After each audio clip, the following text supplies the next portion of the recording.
L'idéal, en fait, c'est le châtaignier pour monter en température et le chêne pour maintenir.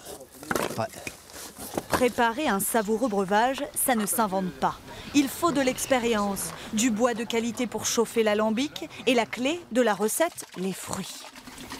J'emmène de la pomme qui a 2 ans de fermentation, celle-là. 100 litres de pommes naturelles qui vont se transformer lentement dans cet appareil vieux de plus de 150 ans.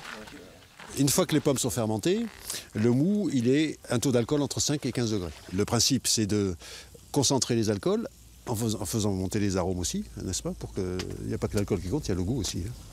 Donc là, au niveau de la chauffe, l'éthanol, donc l'alcool qu'on cherche, s'évapore à 78 degrés. D'accord? L'eau s'évapore à 100 degrés Celsius. Donc le principe, c'est de maintenir la chauffe entre 78 et 100 degrés. Ce savoir-faire existe depuis des siècles.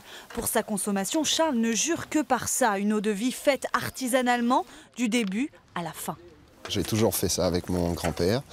Et en plus, c'est des produits locaux de pays, sans traitement. Donc c'est bien meilleur, oui. Et puis au moins, c'est nous qui l'avons fait, c'est notre travail. Donc non, c'est quand même beaucoup plus agréable à consommer avec les amis. Et il faut que ça reste une culture. Comme un chimiste, Régis calcule, veille, patiente des heures avant que le délicieux mélange coule enfin. Il est très fruité. Il est pas mal, il est pas mal. Après, au niveau rendement, ça va être... je vais savoir ça d'ici 2 heures.